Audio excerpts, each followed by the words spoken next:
Vetenskapsakademin på den här presskonferensen då vi ska presentera årets Nobelpris i kemi. Welcome to the Royal Swedish Academy of Sciences at this press conference. We will present this year's Nobel Prize in Chemistry. We will keep to our tradition and begin the presentation in Swedish and then continue in English. And you're of course welcome to ask questions in either language later on. Jag heter Hans Elgren och är ständig sekreterare här på Kungliga Vetenskapsakademin. Till höger om mig sitter professor Heiner Linke, ordförande i Nobelkommittén för kemi. Och till vänster om mig sitter professor Johan Åkvist, ledamot av Nobelkommittén för kemi och expert inom ämnet. My name is Hans Elgren. I'm the Secretary General of the Royal Swedish Academy of Sciences. And to my right is Professor Heiner Linke, Chair of the Nobel Committee in Chemistry. And to my left, Professor Johan Åkvist, a member of the Nobel Committee for Chemistry and expert in this field. Årets pris handlar om livets kemiska verktyg, proteinerna. This year's prize is about the chemical tools of life, proteins. Kungliga Vetenskapsakademin har idag beslutat att tilldela 2024 års Nobelpris i kemi med ena halvan till David Baker, University of Washington, Seattle, USA, för datorbaserad proteindesign.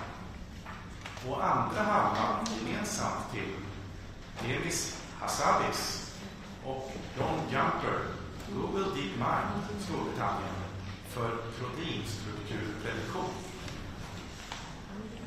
The Royal Swedish Academy of Sciences has today decided to award the 2024 Nobel Prize in Chemistry with one half to David Baker, University of Washington, USA, for computational protein design, and the other half jointly to Demis Hassabis and John Jumper, Google DeepMind, United Kingdom, for protein structure prediction.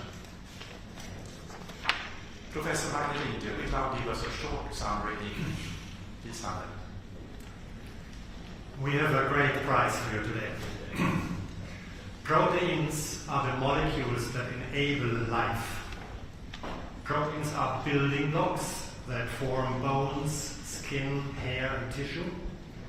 Proteins are motors that power our muscles. They are the machines that read, copy, and repair DNA. They are the pumps that keep our neurons in our brain ready to fire. They are antibodies that enable our immune response, sensors that our cells use to communicate, and hormones that regulate all the cells in our body. A protein consists of hundreds or thousands of atoms. The protein's biochemical function is determined by the precise position of each of these atoms in space relative to one another. To understand how life works, we first need to understand the shape of proteins. Therefore, it has long been a dream to learn to predict the three-dimensional structure of proteins from knowing their amino acid sequence, which is encoded in the DNA. For several decades, this was considered impossible. 4 years ago, in 2020, Demis Hassabis and John Jumper managed to crack the code. With skillful use of artificial intelligence, they made it possible to predict the complex structure of essentially any known protein in nature. Another dream of scientists has been to build new proteins to learn how to use nature's multi-tool for our own purposes. This is the problem that David Baker solved. He developed computational tools that now enable scientists to design spectacular new proteins with entirely novel shapes and functions, opening endless possibilities for the greatest benefit to humankind. Thank you, Professor Linke. And Professor Åkvist, are you ready to give a more detailed presentation? Yeah.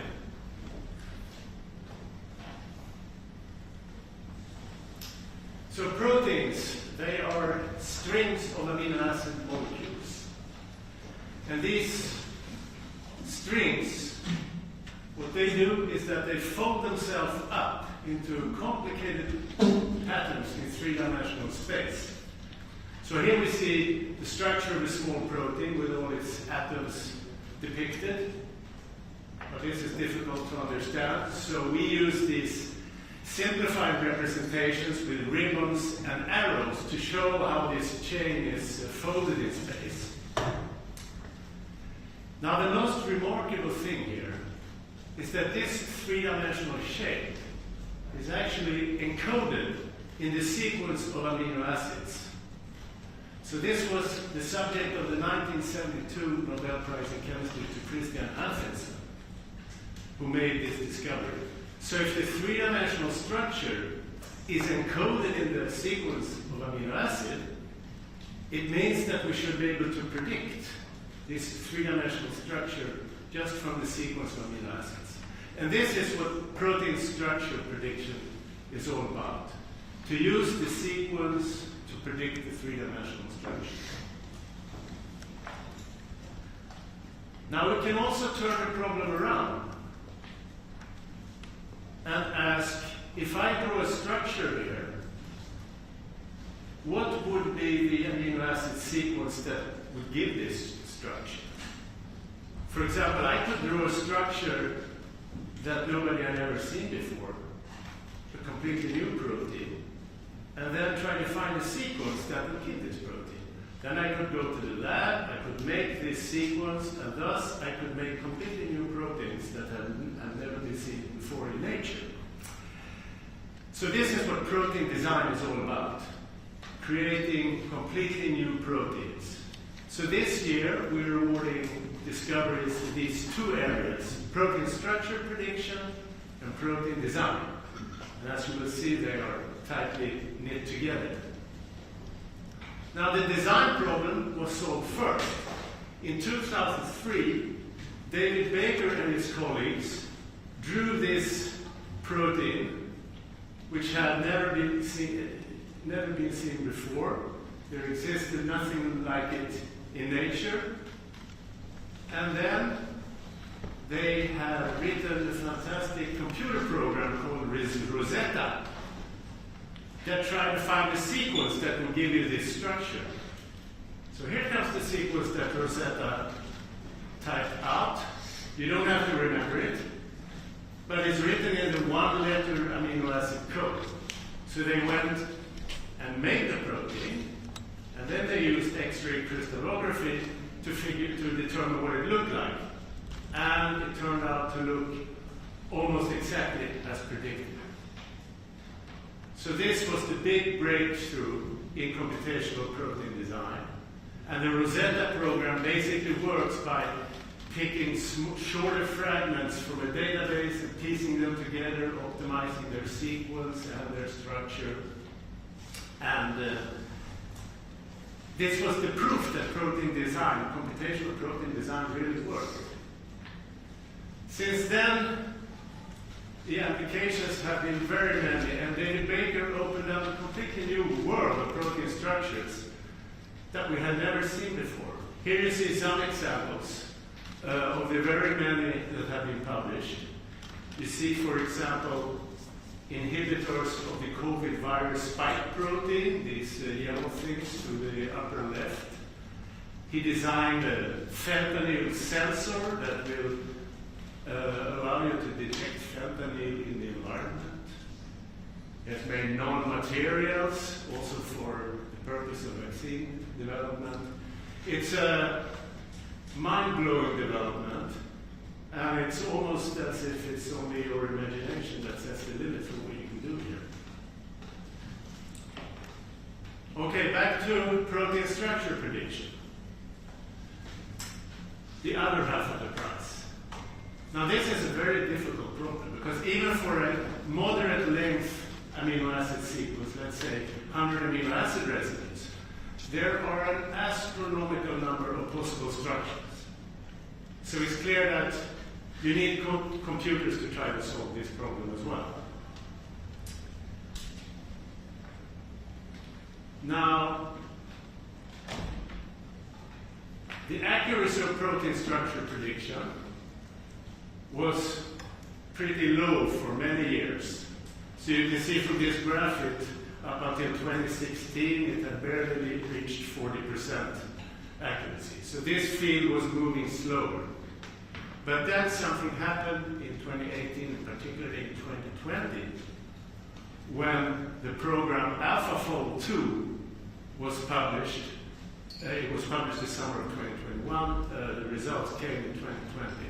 So this work was led by Demis Hassabis and John Jumper at the DeepMind company, and AlphaFold 2, which had a predecessor called AlphaFold 1, that already was a step forward. But AlphaFold 2 reached now almost 90% accuracy. So this started to be compatible with experimental errors in structure determination. So it was an enormous breakthrough. How did they do it? Well, they used neural networks and deep learning. So for those of you who were here yesterday, you know all about this. And AlphaFold 2 is an ingenious piece of neural network design. I will briefly try to tell you a little bit about how it works. So it makes use of sequence databases. There is a database of all known protein sequences, about 200 million sequences. There is a database of protein structures. Those are only about 200,000 today. But the program is trained on these databases, and you give it an input sequence, and then that program does, or the network does two things. It creates an alignment of similar sequences from different species, for example. I think these could be thousands of similar sequences that it finds in the database. Now, when it does it looks for correlations in these sequences. So if you have a mutation in one position, maybe it's correlated with a mutation in another position. And from this information, it can make a distance map, as we see in the lower picture here, which basically tells you how close are two amino acids to each other in space. So the sequence alignment contains information about such distances. And then these two objects, they update each other continuously as the network does its job until it comes up with a final distance map. And then the program uses an ingenious method to convert this distance map to a three-dimensional structure with 90% accuracy. So protein structure prediction with AlphaFold 2 caused a complete revolution in structural biochemistry. It has over 2 million users at present. And the AlphaFold team immediately made a database with predicted structures for all the 200 million sequences that we know today. So this is a fantastic resource for biochemical and biological research. So there have been numerous applications of AlphaFold. You could, for example, mine this database for new enzymes that, for example, degrade plastics. You can also use AlphaFold for solving huge structures. So the one you see on the right here is one of the largest molecular structures known in biology. It contains over 1,000 proteins.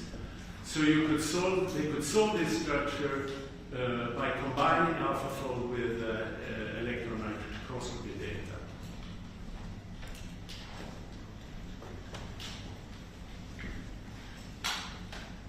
So the impact of this year's prizes in protein design and protein structure predictions are truly huge, and the results are spectacular.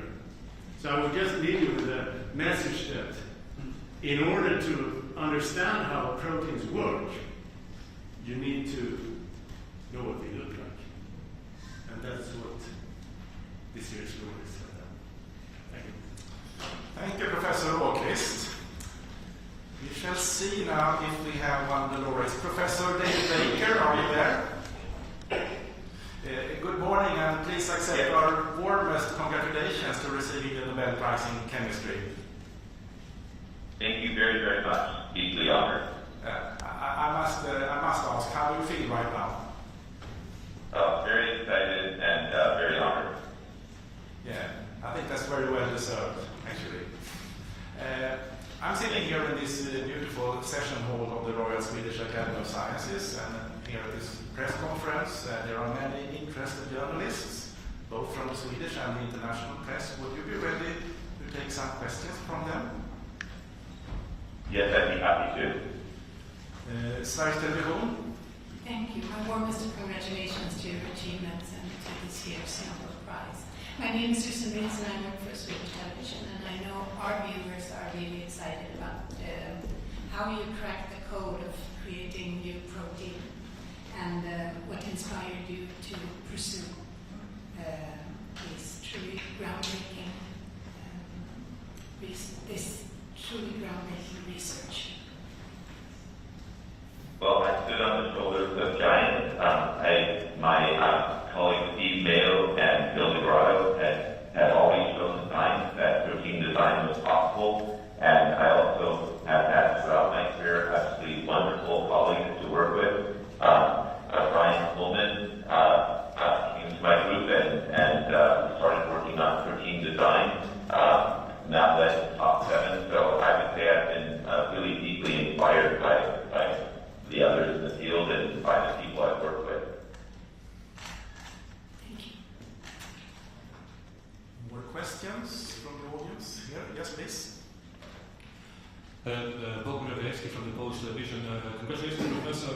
The thing that we're all very excited here, obviously, is the connection to yesterday's prize in physics. And that connection are neural networks, deep learning, and, well, basically artificial intelligence and its role in modern science.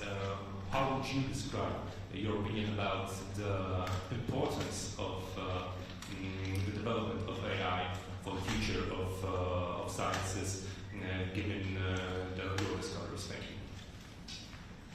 Yes, I think it's tremendous. I and my colleagues have been working on protein design for a number of years, and really with the breakthroughs made by Dennis and John on protein structure prediction, really highlighted to us the power that AI could have, and that led us to apply these AI methods to protein design, and that has greatly increased the power and accuracy. So our new AI methods are much more powerful or 3D traditional scientific model methods. So I think I'm really excited about all the ways in which protein design can now make the world a better place in health, medicine, and really outside of technology. David. Yes, please. Hi, I'm Anna on Swedish TV4. Congratulations.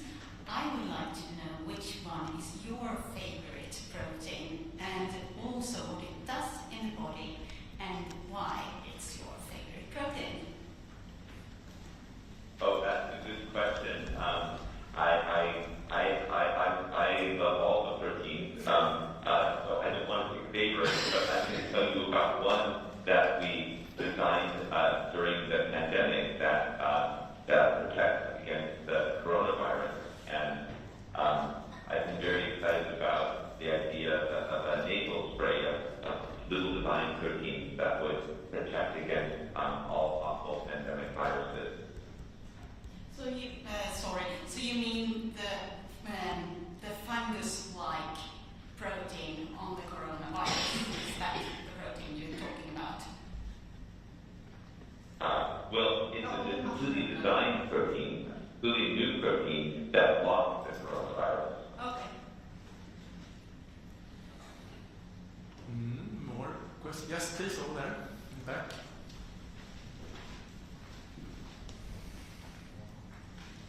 Hello, Paul Rees from Al Jazeera English. Many congratulations. Could you just set the scene for us? What were you doing when you got the call, and how did it change your day? Well, I was sleeping when the phone rang, and I answered the phone, and I heard the announcement, and then my wife began screaming very loudly, so I couldn't really hear very well, and the very nice person who was talking to me told me to go somewhere where I could actually listen, and I think it was very, very exciting, and I think it's turning out to be quite a unique, special day. Any further questions? I was wondering, when you actually broke the code, what was your feeling at that time? I think it happened over. It really happened over many years when Brian Coleman, working with me, was able to design the first protein. We kind of imagined that was just designing a protein structure. It didn't have any function, and we sort of imagined what could be possible. And then, really, over the last 20 years, we've been able to design proteins with more and more complex, powerful functions that can do so many different things. And as we got better and better at that, then the scope of applications became more and more exciting. So it's been sort of this huge opening up of possibilities, because the proteins in nature do so many different things. They mediate all the processes in our bodies and in all living things. And we sort of glimpsed at the beginning that it might be possible to create a whole new world of proteins that could address a lot of the problems faced by humans in the 21st century. And now it's becoming possible as we're able to design proteins that can help in so many different areas.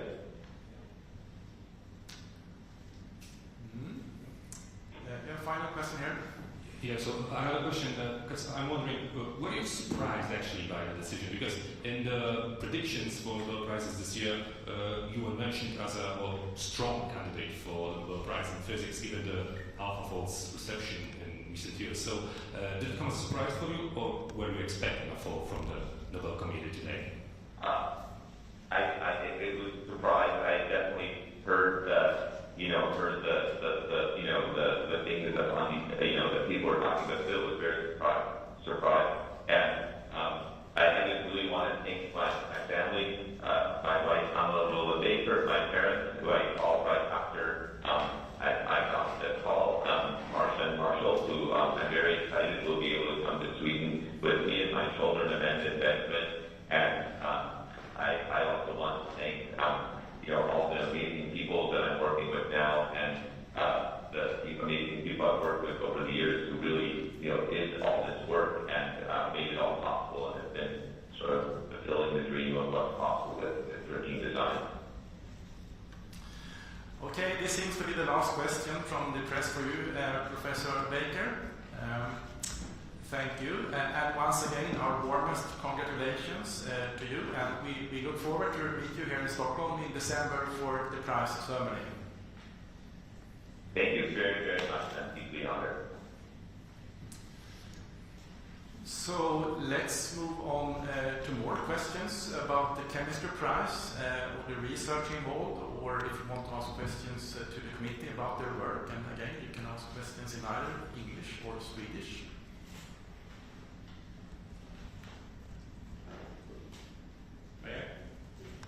Please.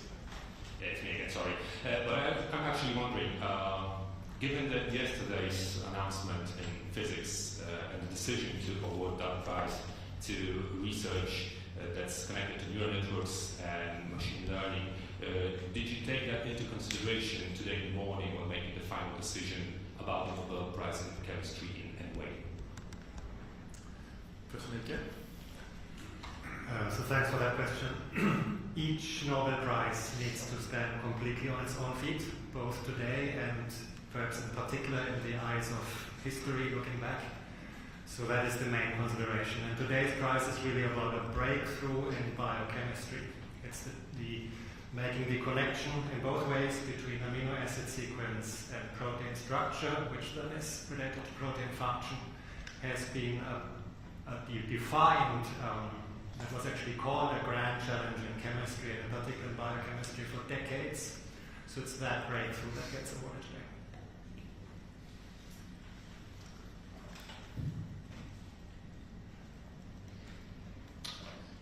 as I don't see any further hands here. By that, thank you for your interest. We hope to see you back here next week on Monday when the Academy will announce the Sveriges Riksbanks Prize in Economic Sciences to the memory of Alfred Nobel.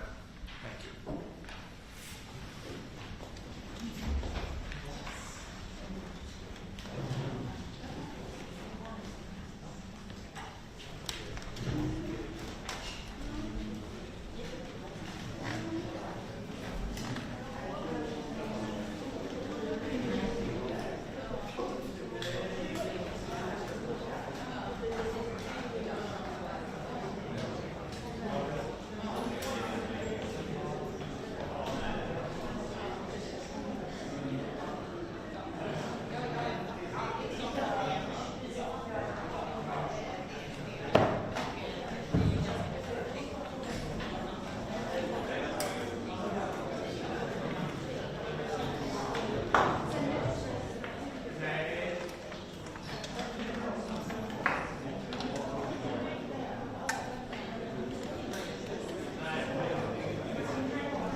Jag har ingen aning, men intervju där ute nu med Thomas.